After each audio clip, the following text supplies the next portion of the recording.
નમસ્કાર મિત્રો, આ વિડીયોમાં આપ સૌ મિત્રોનું સ્વાગત છે। આજનો આપણો વિડીયો છે ટાટ મેઇન્સ એક્ઝામ માટે, જેમાં આપણે શોર્ટ ક્વેશ્ચન આન્સરની ચર્ચા કરીશું। આ પ્રકારના શોર્ટ ક્વેશ્ચન ટાટની મેઇન્સ એક્ઝામમાં પૂછાય છે। સેકન્ડરીની જે ટાટ એક્ઝામ પૂરી થઈ એ એક્ઝામની અંદર આવા 2 માર્ક્સના ક્વેશ્ચન પૂછાયા હતા। તો હાયર સેકન્ડરીની અંદર જે આપણું ઇંગ્લિશ વિષયનું ફોર્મેટ છે એની અંદર 2 માર્ક્સના ક્વેશ્ચન ઇન્ક્લુડ છે। તો વિડીયોને આખો જોવાનો પ્રયત્ન કરશો, જેથી કરીને જો આવા ક્વેશ્ચન્સ પૂછાય છે તો તમને પરીક્ષાની અંદર લખતા આવડે। અને સાથે સાથે જો વિડીયોને તમે પ્રથમવાર જોતા હો તો વિડીયોને લાઇક, શેર અને સબસ્ક્રાઇબ કરવાનું ન ભૂલશો, જેથી કરીને નવા કોઈ વિડીયો આવે તો એની અપડેટ તમને મળતી રહે। તો શરૂ કરીએ। પ્રથમ ક્વેશ્ચન છે explain skimming and scanning type of reading. આ ક્વેશ્ચન છે તે સેકન્ડરીની જે મેન્સ એક્ઝામ છે એમાં પૂછાઈ ગયેલું। તો skimming is looking quickly over a text two get a general superficial idea of the content. Skimming એટલે શું? તો આપણે જે લખાણ લખેલું છે, જે કન્ટેન્ટ છે, એનો એક ક્વિક ઓવરવ્યૂ લેવો છે। તો આપણે એ ટેક્સ્ટને, એ કન્ટેન્ટને ઝડપથી એના ઉપર જોઈ લઈએ છીએ, એક નજર ફેરવી લઈએ છીએ, તેને સ્કીમિંગ કહેવામાં આવે છે। જનરલ સુપરફિશિયલ આઈડિયા, એક આપણને એક ક્વિક ઓવરવ્યૂ મેળવવો છે કે એ બાબત શું ઇન્ડિકેટ કરે છે। એના પછી સેકન્ડ નંબરમાં છે scanning. Scanning is looking quickly through the text searching for the specific piece of information. સ્કેનિંગનો અર્થ થાય છે કે looking quickly through the text, જે લખાણ લખેલું છે તેના ઉપર ઝડપથી જોવું, searching for a specific piece of information, કોઈ ચોક્કસ માહિતીને આપણે શોધી રહ્યા છે તો તેને શોધવા માટે આપણે ઝડપથી કન્ટેન્ટ ઉપર, લખાણ ઉપર નજર કરીએ છીએ। તેના પછી બીજા નંબરનો ક્વેશ્ચન છે એક્સપ્લેન ઇમ્પોર્ટન્સ ઓફ થિસરસ। થિસરસનું મહત્ત્વ સમજાવો, તે શું છે? તો thesaurus is a useful book for reference purpose. સંદર્ભ પુસ્તક તરીકે તેને ઓળખવામાં આવે છે, તો એ ઉપયોગી સંદર્ભ પુસ્તક છે। અ થિસરસ ઇઝ અ કન્વર્સ ડિક્શનરી।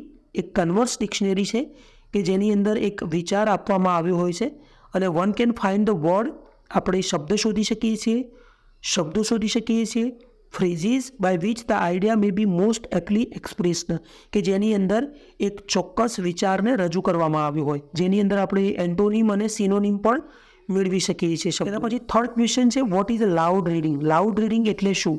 તો loud reading is also known as oral reading. Loud રીડિંગને ઓરલ રીડિંગ તરીકે પણ ઓળખવામાં આવે છે। It teaches the student to read with correct pronunciation, articulation, intonation, stress and rhythm. એ વિદ્યાર્થીને એક ચોક્કસ પ્રોનાઉન્સિએશન સાથે, આર્ટિક્યુલેશન સાથે, ઇન્ટોનેશન સાથે, સ્ટ્રેસ સાથે અને રિધમ સાથે વાંચવાનું શીખવે છે, સાચી રીતે વિદ્યાર્થી તે વાંચી શકે।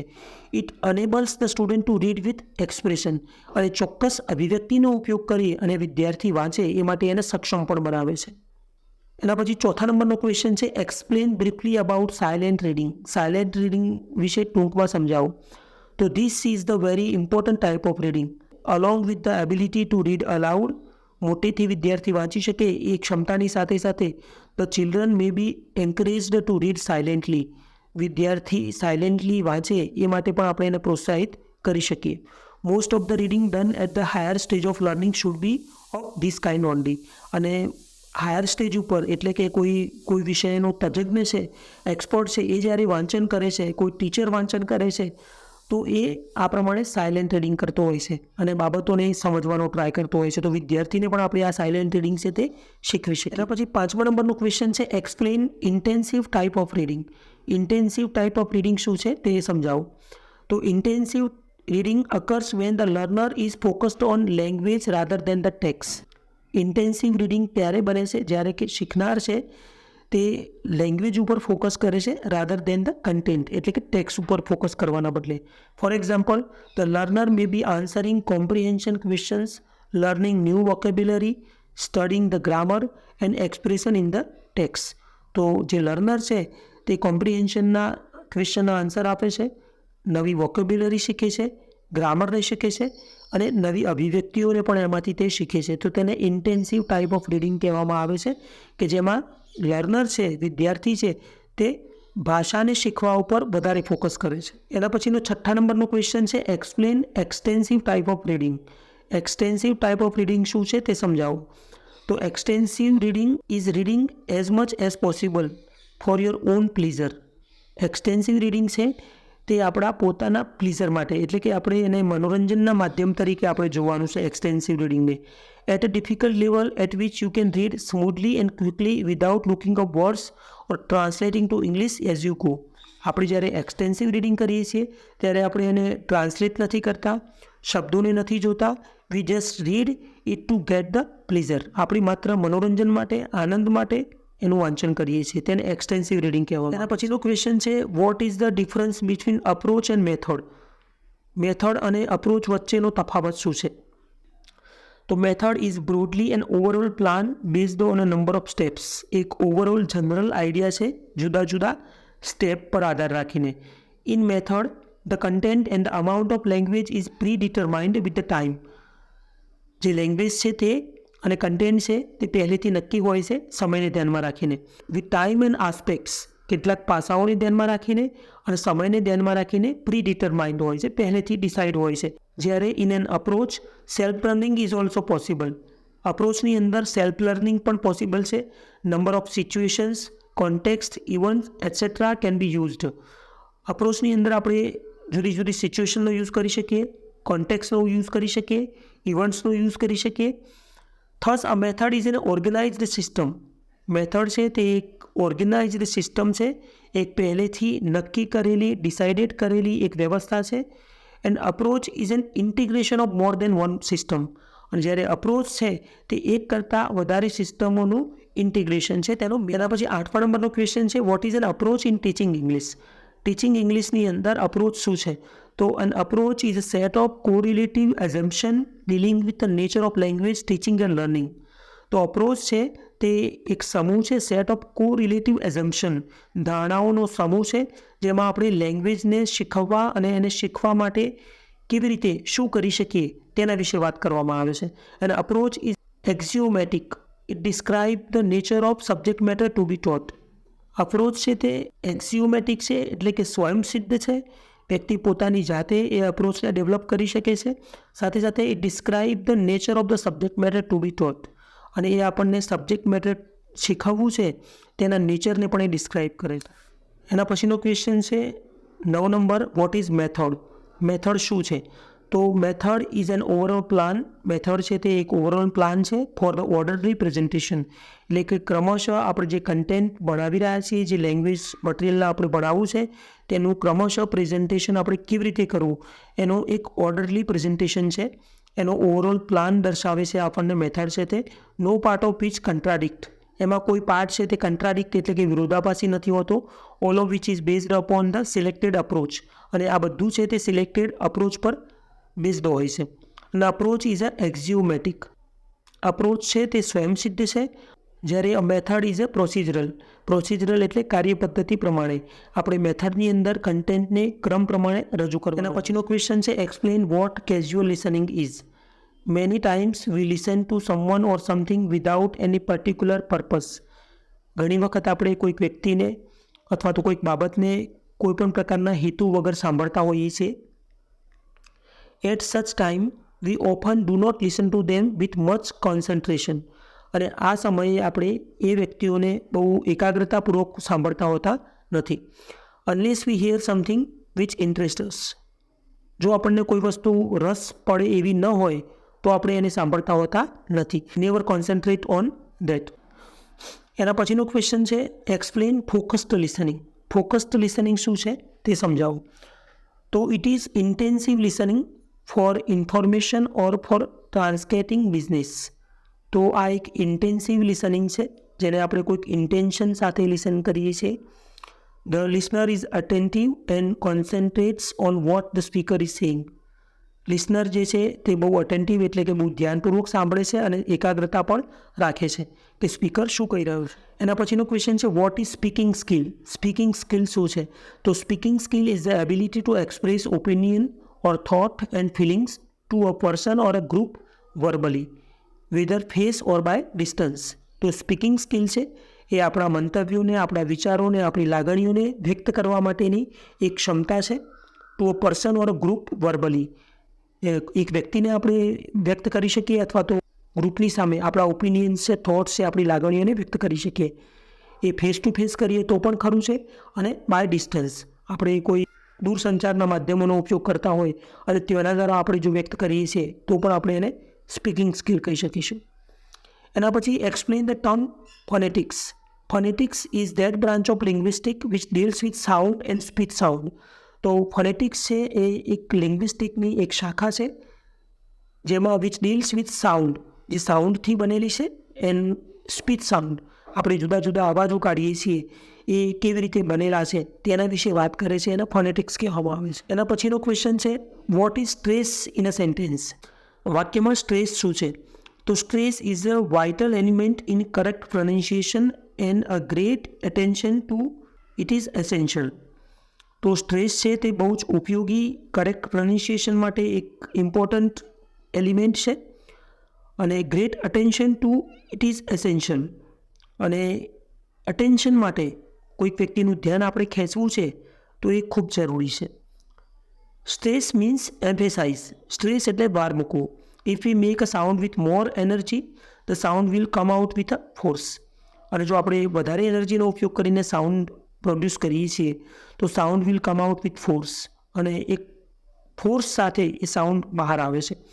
ટૂંકમાં ઇન શોર્ટ કહીએ તો આપણે જ્યારે બીજા વ્યક્તિનું ધ્યાન આપણી તરફ ખેંચવા, કોઈ શબ્દો ઉપર ખેંચવા માગીએ છીએ કે ભાઈ આ વસ્તુ હું ફોકસ કરીને તમને કહેવા માગું છું, તો આપણે એ શબ્દોને વિથ સ્ટ્રેસ સાથે કહી શકીએ. એના પછી છે what is pitch. A pitch is the degree of highness or lowness with which one speaks. Pitch છે જે આપણે ભાષાની અંદર જ્યારે કોઈ સેન્ટેન્સ બોલીએ છીએ તો હાઈનેસ અને લોનેસનો ઉપયોગ કરીએ છીએ. સેન્ટેન્સ ધીમા અવાજથી શરૂ થાય અને પછી ઊંચા અવાજે પહોંચે છે, અથવા તો એવું બને કે મિડલમાં ઊંચા અવાજે આવે, એન્ડમાં આવતા આવતા લોનેસમાં આવી જાય છે, તો એને પીચ કહેવામાં આવે છે. એના પછીનો ક્વેશ્ચન છે what is role plays. Students are given a particular role in a scripted play. પહેલેથી સ્ક્રિપ્ટ કરેલું નાટક છે એમાં વિદ્યાર્થીઓને કોઈ ચોક્કસ રોલ ભજવવા માટે આપવામાં આવે છે. After rehearsal the play is perform for the class, school or parents. અને એનું રિહર્સલ થાય છે અને એ રિહર્સલ પછી એ નાટક છે, એ પ્લે છે, એને પરફોર્મ કરવામાં આવે છે કોઈ ક્લાસ માટે, સ્કૂલ માટે કે પેરેન્ટ્સ માટે. અને ત્યાં વિદ્યાર્થીઓને એક રોલ આપવામાં આવે છે. માનો કે સરદાર પટેલનો રોલ આપવામાં આવે, ગાંધીજીનો રોલ આપવામાં આવે, સ્વામી વિવેકાનંદનો રોલ આપવામાં આવે, અને એ રોલ છે તે વિદ્યાર્થીઓ કરે છે, તો તેને રોલ પ્લે કહેવામાં આવે. એના પછી છે what is phoneme. It is the smallest unit of sound that may cause a change of meaning within a language but that doesn't have meaning by itself. તો અહીંયા ફોનીમ શું કહે છે? એ સ્મોલેસ્ટ યુનિટ ઓફ સાઉન્ડ, અવાજનો નાનામાં નાનો એકમ છે, that may be cause a change of meaning, જે મિનિંગને ચેન્જ કરી શકે છે વિધિન અ લેંગ્વેજની અંદર, but that doesn't have meaning by itself. પણ એ સાઉન્ડનો કોઈ અર્થ હોતો નથી, જેવી રીતે ચ, ફ, થ. એના પછીનો ક્વેશ્ચન છે વોટ ઇઝ સિન્ટેક્સ. તો syntax is a study of rules for constructing full sentences out of words and phrases. તો સિન્ટેક્સ છે તે સ્ટડી ઓફ રૂલ્સ છે, નિયમોનો અભ્યાસ કરતું એક શાસ્ત્ર છે કે જેની અંદર આપણે પૂરા સેન્ટેન્સીસને ફોર્મ કરવાના હોય છે આઉટ ઓફ વર્ડ્સ એન્ડ ફ્રેઝીસ. શબ્દોનો ઉપયોગ કરીને અને શબ્દ સમૂહોનો ઉપયોગ કરીને આપણે સેન્ટેન્સ સ્ટ્રક્ચરને ફોર્મ કરીએ છીએ. અને એમાં જુદા જુદા સેન્ટેન્સ સ્ટ્રક્ચર આવે છે, જેમાં આપણે બેઝિક સેન્ટેન્સ સ્ટ્રક્ચર તરીકે સબ્જેક્ટ, વર્બ અને ઓબ્જેક્ટનો ઉપયોગ કરીએ છીએ. એના પછીનો ક્વેશ્ચન છે એક્સપ્લેન ધ સિમેન્ટિક્સ. તો semantics is a study of meaning in language. ભાષાની અંદર મિનિંગનો અભ્યાસ કરે છે સિમેન્ટિક્સ છે તે. It can be applied to entire text or a single word. Single વર્ડને પણ એપ્લાય થઈ શકે છે અને એન્ટાયર ટેક્સને પણ એપ્લાય થઈ શકે છે. For example, destination and the last stop technically mean the same thing. Destination અને લાસ્ટ સ્ટોપ બંનેનો અર્થ ટેકનિકલી જોઈએ તો સરખો થાય છે, but students of semantics analyze their subtle shade of meaning. પણ વિદ્યાર્થીઓ શું કરે છે? તેમનો બારીકાઈથી અભ્યાસ કરે છે અને એ બંને વચ્ચેનો તફાવત શું છે તે સમજે છે, તેને સિમેન્ટિક્સ કહેવામાં આવે. એના પછીનો ક્વેશ્ચન છે explain the figure of speech simile with example. Example સાથે સિમિલી ફિગર ઓફ સ્પીચને એક્સપ્લેન કરવાની છે. A figure of speech that compares two thing that are not alike. Simile છે તે ફિગર ઓફ સ્પીચ છે જે બે વસ્તુઓની સરખામણી કરે છે. દેટ આર નોટ અલાઇક એટલે એ બંને સરખી નથી એવી વસ્તુઓની સરખામણી કરે છે. Using the word like, as or than. Like, as અને ધેન જેવા શબ્દોનો ઉપયોગ કરીને. For example, eyes gleaming like live coals. તો અહીંયા આઈની સરખામણી કોલ સાથે થઈ છે.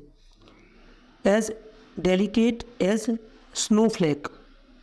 એઝનો ઉપયોગ થયો છે એઝ સ્નોફ્લેક. કોલ્ડર દેન, તો અહીંયા તમે જોઈ શકો છો કે ધેનનો ઉપયોગ થયો છે. તો આ પ્રમાણે આપણે ફિગર ઓફ સ્પીચ સિમિલીનો ઉપયોગ કરી શકીએ છીએ. એના પછીનો ક્વેશ્ચન છે વોટ ઇઝ પર્સોનિફિકેશન. પર્સોનિફિકેશન શું છે? તો personification is a figure of speech that attributes human qualities to an inanimate object, જેને આપણે સજીવારોપણ તરીકે ઓળખીએ છીએ. તો પર્સોનિફિકેશન છે તે એક ફિગર ઓફ સ્પીચ છે કે જેમાં કોઈ નિર્જીવ ઓબ્જેક્ટ છે, નિર્જીવ વસ્તુ છે, તે સજીવ છે તેવું બતાવવામાં આવે છે. ધ વિન્ડ સાઇન્ડ એટલે કે પવનને નિશાસો નાખ્યો. The moon hid behind the cloud, ચંદ્ર વાદળોની પાછળ છુપાઈ ગયો. એના પછીનો ક્વેશ્ચન છે what is હાયપરબલી.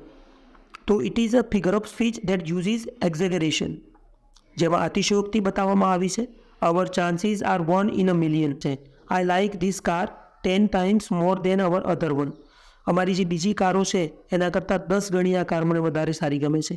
I will love you till the sea run dry, સમુદ્ર સુકાઈ જાય ત્યાર સુધી હું તને પ્રેમ કરીશ. એટલે અહીંયા તમે જોઈ શકો છો કે અતિશયોક્તિ કરવામાં આવી છે કે આપણે જ્યારે કોઈક બહાનું કાઢીએ છીએ કે આપણને નોર્મલ તાવ આવ્યો હોય ને આપણી શાળામાં ગેરહાજર હોઈએ તો આપણે એની અતિશયોક્તિ વાતને એડ કરીને એક્સ્ટ્રા ઉમેરીને આપણે જ્યારે વસ્તુને કહીએ છીએ ત્યારે હાઇપરબોલી નામનું જે ફિગર ઓફ સ્પીચ છે તેનો ઉપયોગ કરીએ. એના પછી છે વોટ ઇઝ એલિટ્રેશન. એલિટ્રેશન શું છે?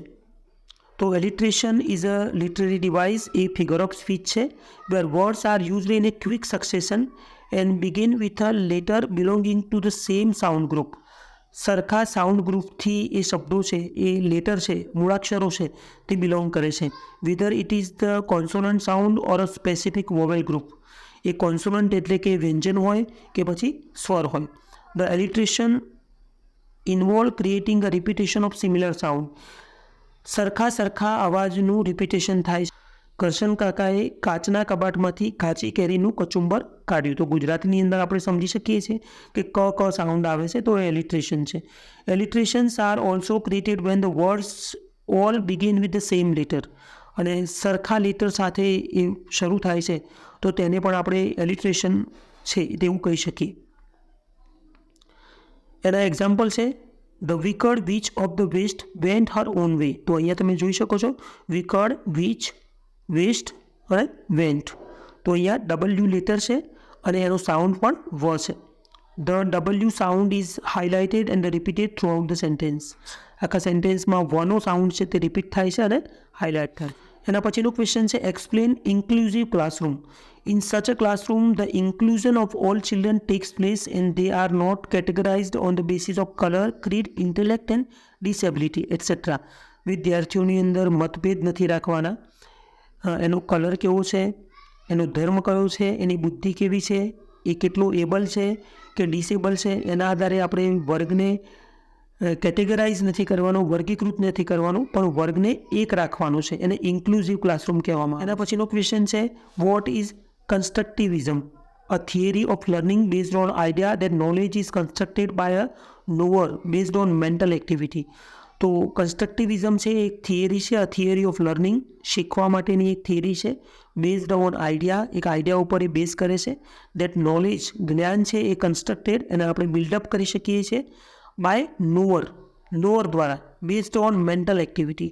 એની માનસિક પ્રવૃત્તિઓ કેવી છે તેના આધાર પર રાખીને આપણે નોલેજને કન્સ્ટ્રક્ટ કરી શકીએ છીએ. એને કન્સ્ટ્રક્ટિવિઝમ કહેવામાં આવે છે. એના પછી છે what is a cloze test. Cloze test શું છે? તો a closed test is actually a passage in which some words have been deleted and students are required to fill up these gaps with appropriate words. તો close test છે તેમાં એક આપણને paragraph આપેલો હોય છે અને એ પેરેગ્રાફની અંદર કેટલાક શબ્દો છે તેને રિમૂવ કરવામાં આવ્યા હોય છે, ડિલીટ કરવામાં આવ્યા હોય છે અને students are required to fill up this gaps.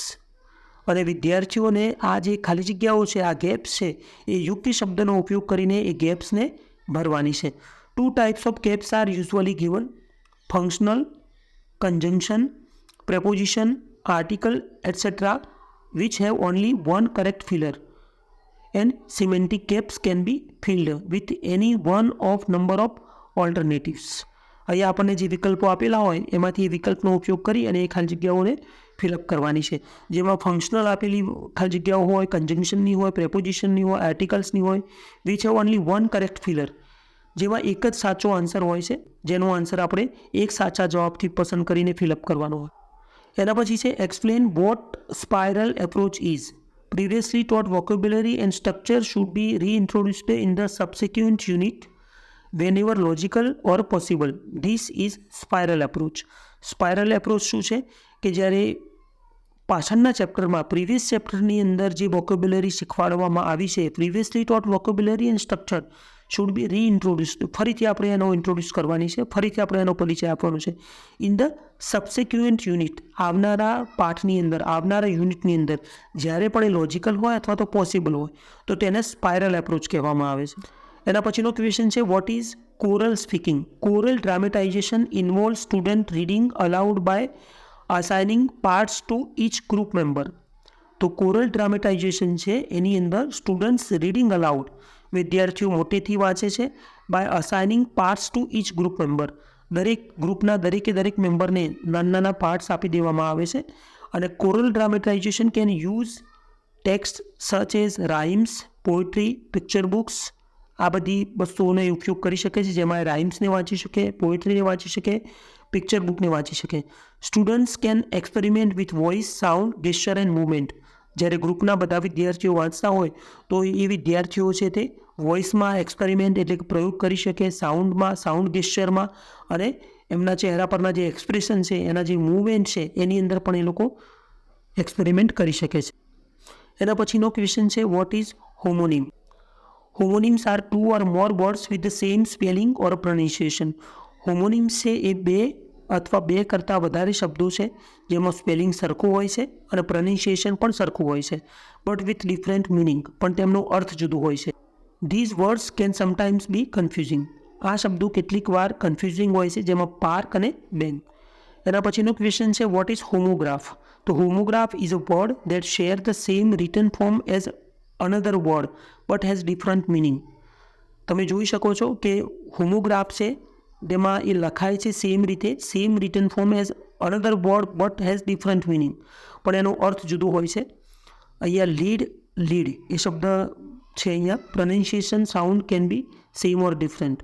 Pronunciation અને સાઉન્ડ છે તે સરખું પણ હોઈ શકે અને જુદું પણ હોઈ શકે છે, પણ અહીંયા એનું જે મિનિંગ છે તે અલગ હોઈ શકે છે. એ ટેક્સ્ટમાં જે રીતે લખેલું છે તેના ઉપર ડિપેન્ડ કરીને.